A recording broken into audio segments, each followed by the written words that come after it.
Joel Valenzuela, Peaceful Society through Martial Arts. All right, we have a mixed crowd here, so sometimes I like to open with a question, just to feel you guys out. Who here? Oh, there we go, no! All right. It was a 5-second fix.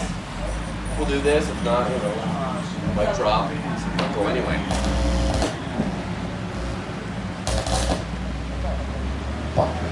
There we go. All right. Show of hands. Who supports the state here? Who likes government? Raise your hand, someone.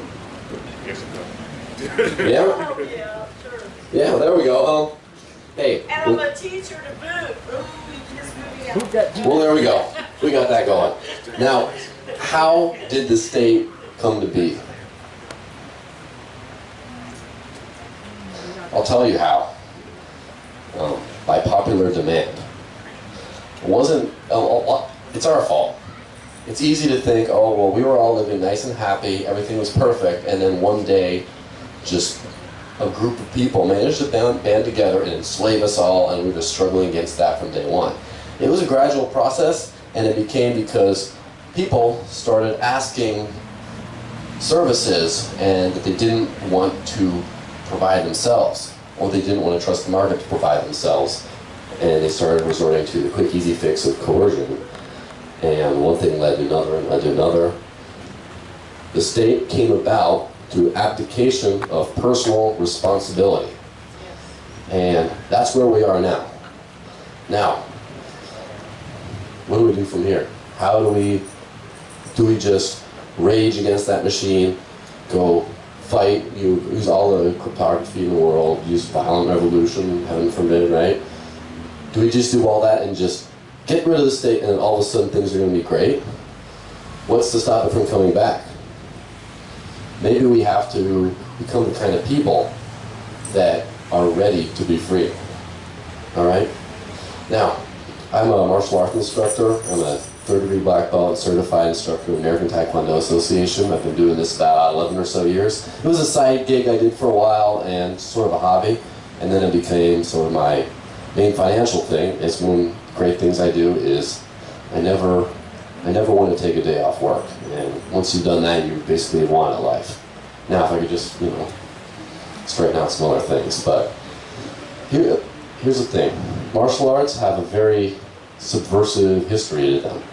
For example, capoeira, Brazilian martial art, came to be it was a African slave developed martial art. And they would practice this to try to throw off their overlords, but because they were being watched, they disguised it as a dance. They had a lot of acrobatics, they did drums, and they made a whole dance out of it, just so their masters couldn't see and couldn't stop them from training to become free people. And karate came from Okinawa, and it was the same thing. Weapons restrictions all over the place. How can you defend yourselves? So that's why you see a lot of like rigid, very strong motions.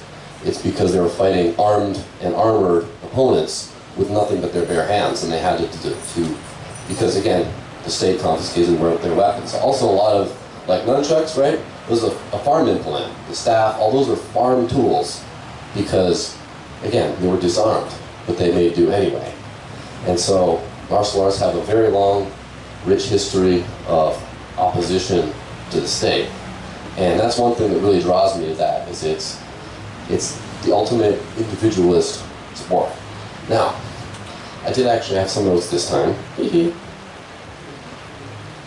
And there's reasons, I believe that a free society must be a strong society. And I believe that to create that strong society, martial arts are a very big and important key element of that. Now, the principles and techniques taught to really work wonders for creating a populace that's not ready to be governed, is ready to govern itself. For example, individualism. Who here ever played sports? Most people. Hey, were you on a team? Not a professional team maybe, but they're team sports, they're group efforts, they're group think efforts to a certain degree. You got a team, you got to work together, this and that. martial arts are extremely individualistic. And so if you're, from a young age learning to perform at an individual level and not sort of support the main team, but it's all about you, that focus allows you to perform better like that later in life. Or if you start later in life, you never got that sort of individual personal growth attention because you're too busy being part of the collective that is public schooling and maybe sports and things like that. And one thing I noticed about this community here, a lot of martial artists here at Porcfest and in the Free State community compared to any other. I wonder why that is. I think there's a correlation. Now, the other thing is strength/health, fitness, etc. Public health care, right? Big bad thing. I believe it is our responsibility to study how to become as strong and healthy as we can and not require structured medical care, because that's just a really easy, quick segue to, oh, someone doesn't have health care and they're too poor, then who can provide, who can we demand force that upon us? And so, I mean, you can't, how many activists have been taken out for a while because of health problems? It happens, So, the next thing, self-control and leadership. Now, it's easy, learning how to lead is also learning how not to be led, right? I hate to say it, but most people, they just aren't leaders. And that's just sort of an objective statement, because even in very cantankerous free movements, there's still, people look up to certain people. When certain people do something, the rest of the group tends to follow, even though it's a very free-minded group and it's a voluntarily chosen thing. They tend to go for leaders. And so we, as members of the future, I'll say, of liberty, we as proponents of liberty, we need to study how to be leaders. We need to study how to be able to convince others, lead by example, etc., because right here in New Hampshire, in Porcfest, right here, we're sort of the elite of the elite.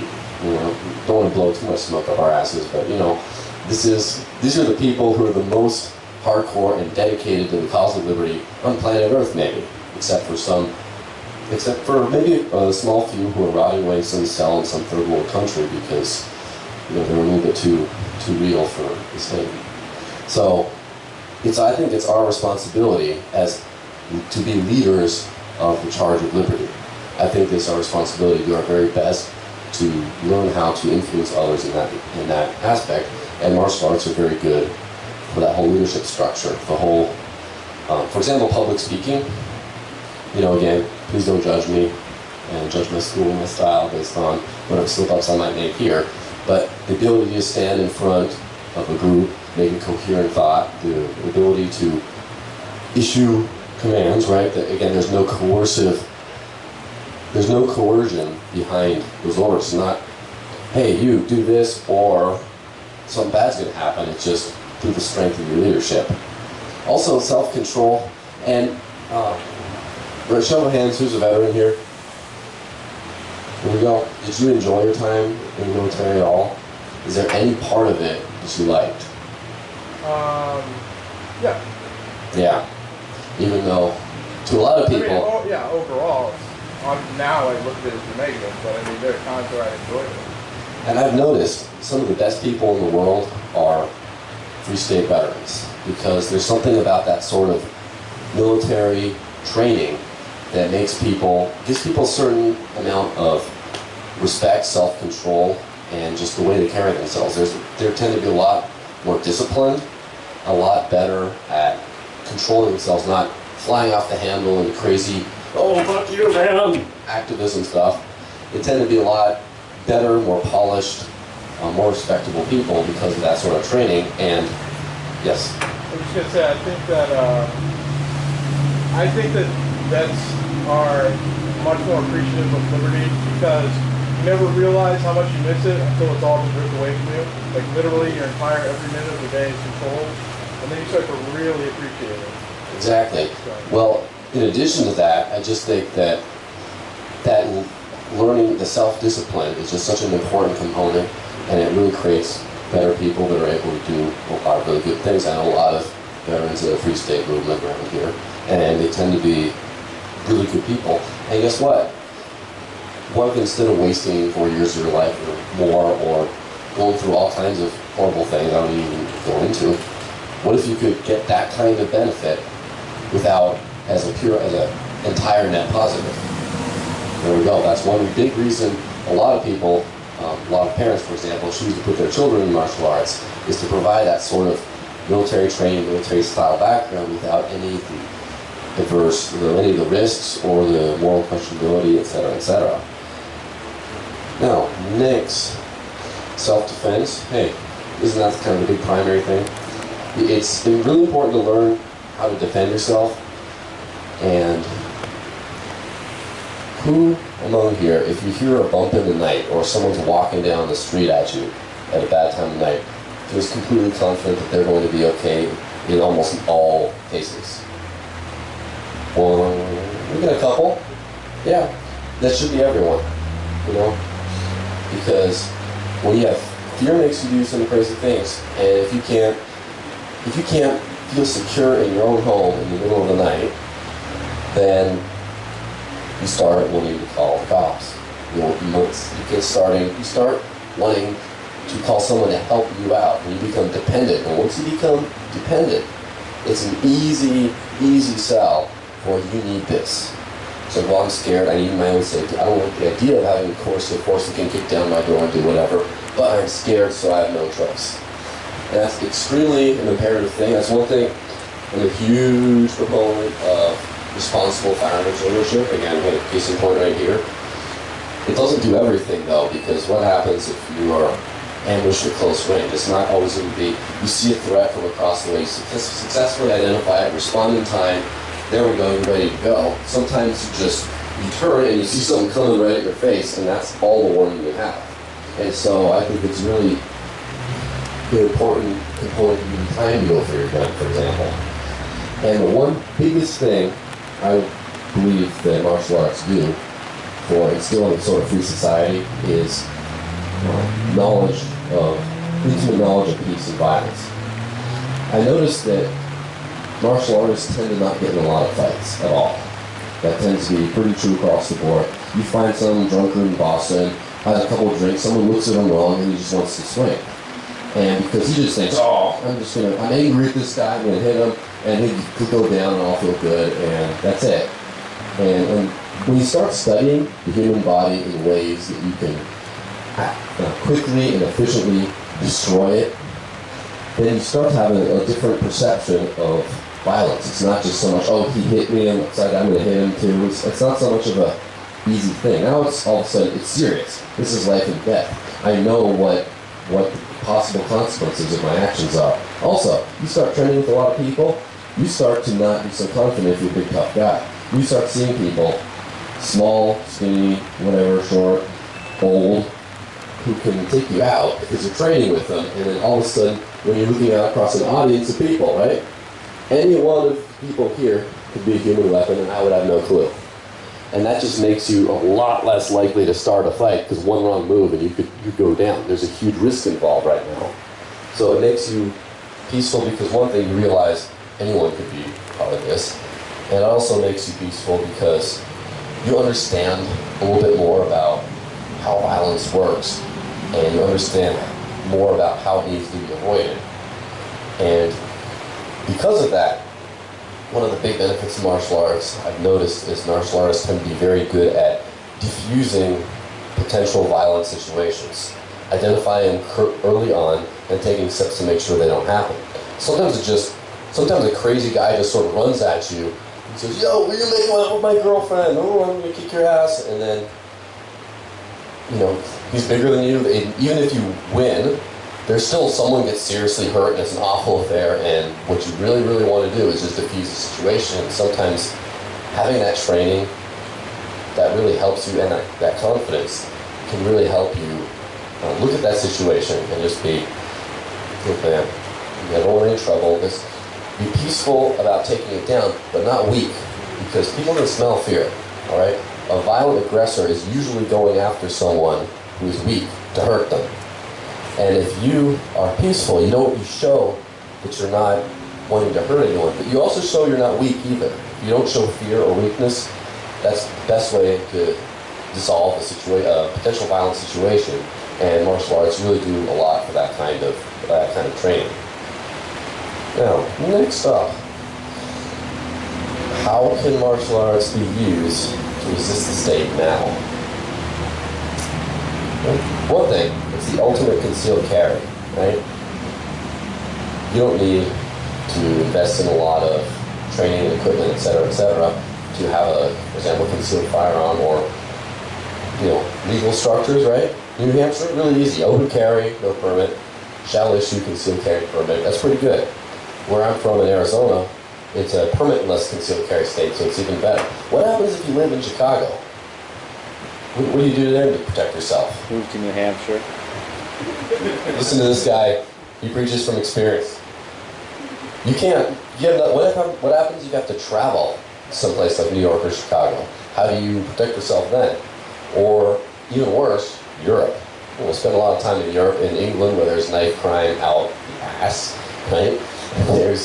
They sell knife-resistant shirts, and they sell them in children's sizes. It's a pretty grim thing over there, and the hoodlums over there are very bold because the legal structure is not very charitable to self-defense, and that's a shame. But if you want to be able to protect yourself, you can't always carry your firearm with you everywhere. Sometimes the state is against you, but so far they haven't been able to do anything against martial arts because what can they do?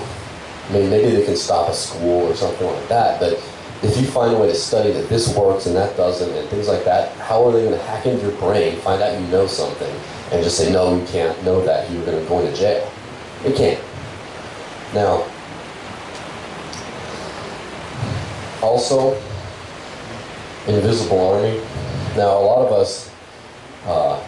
lot of people stockpile weapons or make sure they're armed. I don't like the term stockpile weapons, but a lot of people ensure they're armed so as a sort of hedge against the state to make sure there's no violence. Because if there's a disarmed populace, the state is much more willing to go and start to use violence to coerce its citizens into whatever kind of obedience. Now, if the populace is armed to the teeth, has more net guns than the government, then they tend to not push their luck so much. Now, sometimes they can take a lot of inroads towards disarming the populace, but it's really hard to stop that in terms of martial arts training. And even though it's not quite the same, can you imagine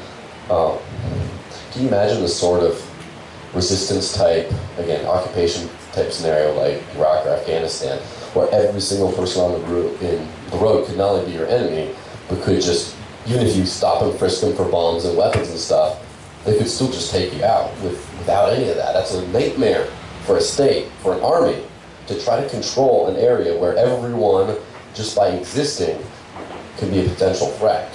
So that can be anything I can do to scare the state. It's pretty good for me. And now the final thing, cop blocking. Right? Who's ever done the activity known as cop blocking? Oh, yeah, a couple of the brave few, right? Or just a few who just have not dedicated the resources to other good endeavors. Now, if you're in a confrontation with the police, for example, they tend to operate out of fear and bullying, right? Well, let me see, right? A lot of the stuff they do is not completely in their legal rights. They're trying to intimidate you into obedience that they aren't even legally obligated to do. So, for example, trying to detain you without a warrant or a cause or anything like that, and they use physical intimidation, come up to you with your equipment there and your guns, and let me see your identification, and learning to deal with that kind of intimidation, be strong, really helps you become a more peaceful, effective activist, because otherwise you could either be coerced into backing down when you shouldn't, or some people have like a fight or flight mentality, just fight or flight trigger that just sets off a violent encounter. And you do not want a violent encounter with the police. Don't think you're going to win that. But if you train yourself all the time to project yourself, to be peaceful, but to be strong, that can really help out those kinds of activism efforts.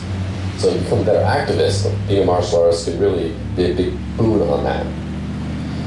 Now, I'm going to leave some time for some questions throughout the week. I'm going to run around offering unsolicited self-defense advice. Just go up to you and say, hey, you see that? Here's where I use that to defend yourself. You're welcome. And move on. So expect that. Now, just remember, a free people isn't weak. A free people is strong. So, get strong. Thank you.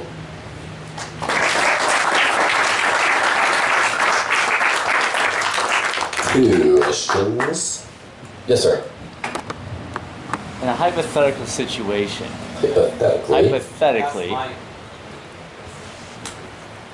in a hypothetical situation, how do you fuse a large, muscular man who is pissed off that you kissed his girlfriend? And very, very drunk. True story, that's what happened. A couple months ago, Rob and I, we just finished recording an episode of the Rebel Love Show with Rich Paul. So the two of us and Rich Paul out on the balcony.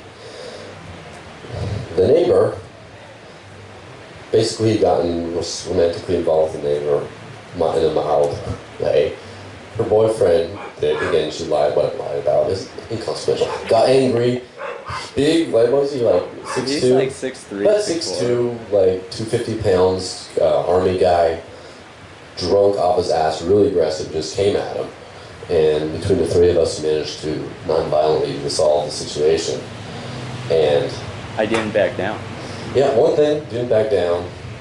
That's a big one, because as soon as you start, it's like a predatory instinct with, we humans have forward-facing eyes, we're predators, and there's a certain predatory instinct with when someone's showing weakness or trying to run away to run after and kind of go for that. But when you're in that wasted, drunk, roided up, totally instinctual frame of mind, and then you see someone you're aggressing against start to back down, the instant result, the instinct is to just start aggressing more and more. And so, not backing down, remaining calm, because that does one thing, you're not going to be aggressive. It makes this guy, I can back out of this fight and I'm not going to get hit. And it also means, this guy's not scared of me. So maybe I don't want to hit him to begin with, because what if he has something I don't know about? What if he's got a knife behind his back or something I don't know? And so that's how we diffuse a situation like that. And it did end up getting diffused in a very peaceful manner. No thanks to this guy, but hey, he's not a professional. All right, other question.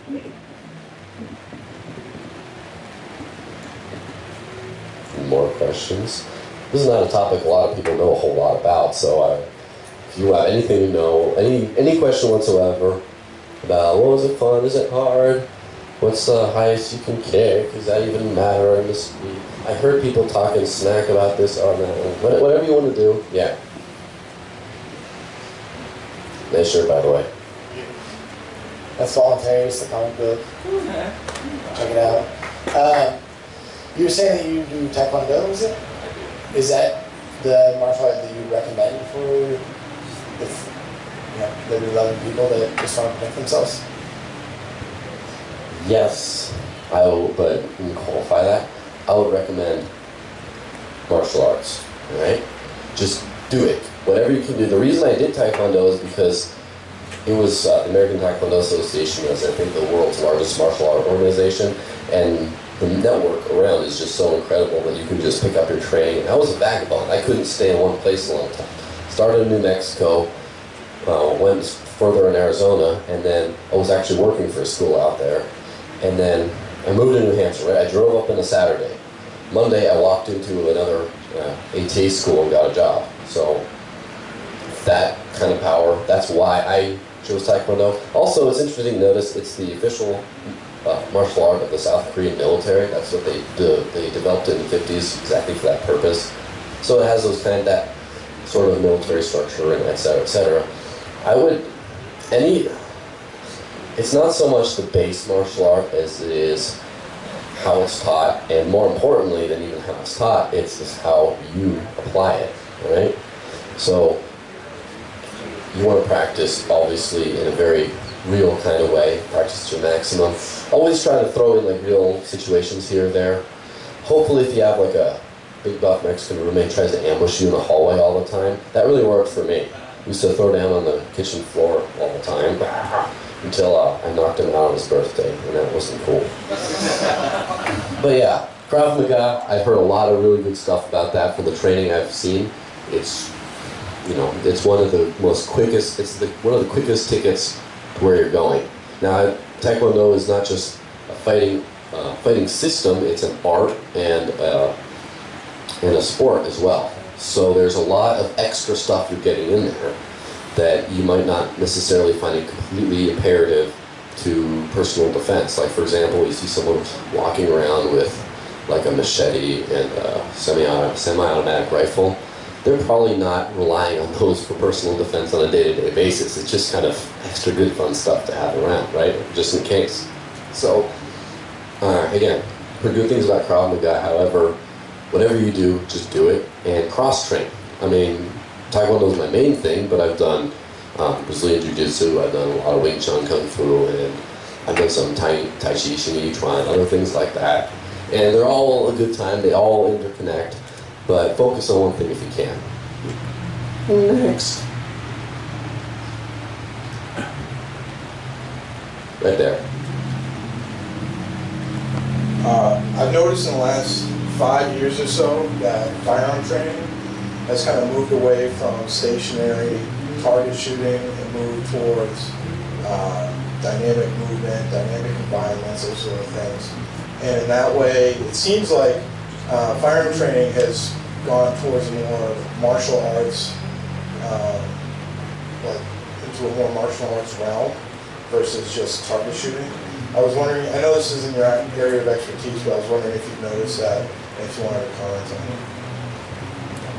Definitely, because it's moving to a more practical direction. It's not so much, do I know how to shoot? Can I line up and take out the redcoats? It's not quite so much that anymore as it is, I'm on the street, someone jumps me, and what do I do about that? And I would really recommend anyone who does anything with firearms, learn how to use it during bad situations. Learn how to use it at arm's distance, right? And why don't you try this? Get like a paintball gun or an airsoft gun, you know, if you don't mind a little bit of pain, right? And train with the buddy from arm's distance, right? Put your hand on the shoulder right there. Have him come at you or try whatever, and see if you can get off a shot, right? It might be a little bit hard, and then you might know. That's how you identify gaps in your training, right? Other question? Well, I'm walking around all week long. You know where to find me. I'll randomly come up to you and tell you how you can destroy someone with a random object in your hands. And that's how it rolls. Yes, you have another question? Yeah. So, oh, sorry about that. Didn't realize that we saw that. So, I have a bit of a sort of, I guess, more abstract philosophical thing. Do you think there's any sort of credence to the idea that some people who want to have a safer society through the ability for us to be stronger and have the ability to defend ourselves, do you think that basing a society more on that is basing a society on the fear of reprisal instead of sort of just wanting to get along? Do you see, because some people have that kind of concern basing it around firearms or martial arts or whatever, that instead of sort of just the innateness of or badness of violence, that instead you're just basing it around, well, I don't want to fight this guy, he'll kick the shit out of me, kind of thing. So I don't know if you see where I'm going with that, but just something that came to mind. Yeah, I absolutely do. And that's one reason I'm a big proponent of martial arts, is because it tends to, as I said before, instill an understanding about violence. that it's not just some abstract concept, or it tends to really get people to understand why you want to be peaceful, right? And the other thing is, it's important to, I believe, we're in the world, right? Someone didn't invent violence one day. It's kind of an animal instinct. The fact that we're peaceful now, I don't think is an instinctual, natural thing. I think it's an I think peace is to a certain degree unnatural, which is kind of weird to say it like that, but it's something that humans consciously started striving for to create a better world, is to get away from our animal instincts of just using violence, using whatever tool we can to get what we want. Also, there's a lot of people open carrying around here in Porcfest. Does anyone feel frightened or intimidated? Raise your hand, someone.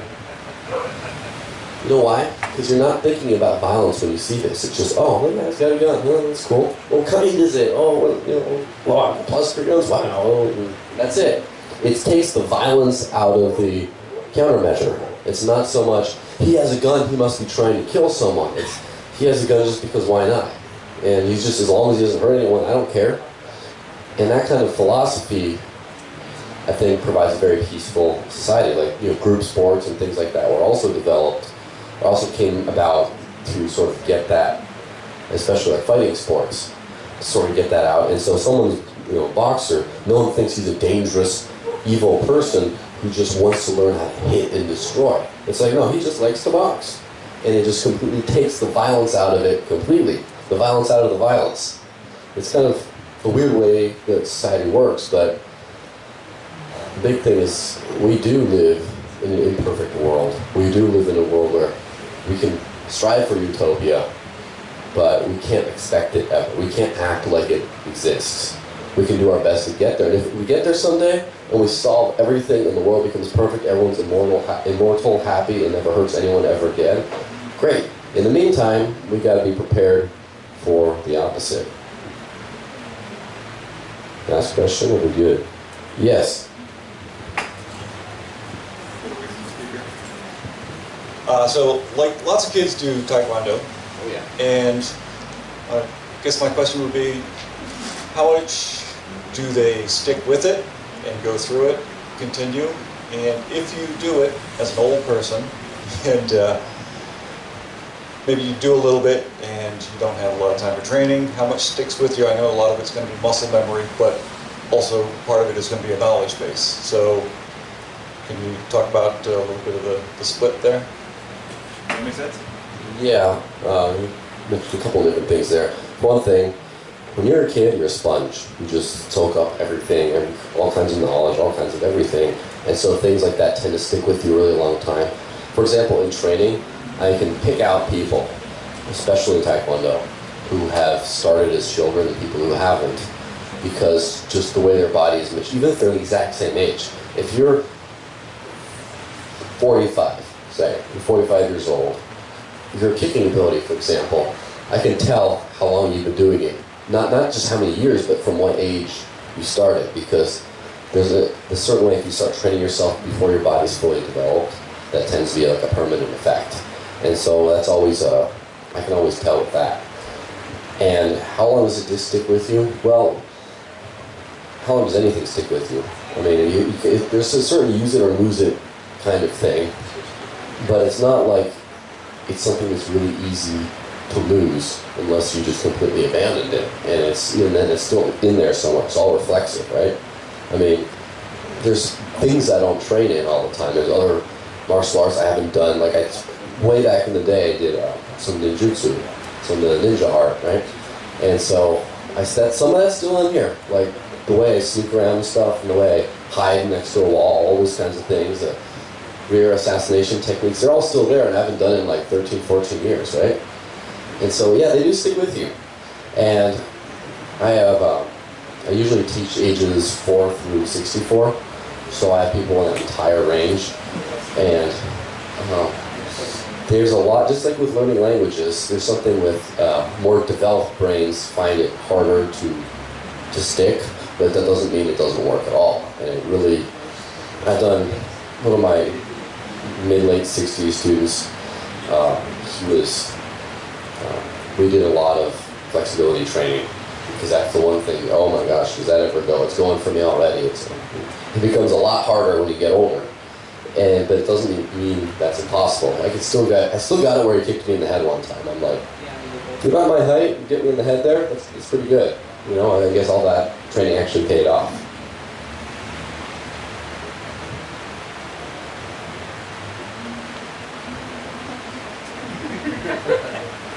Are we done? All right, thank you very much.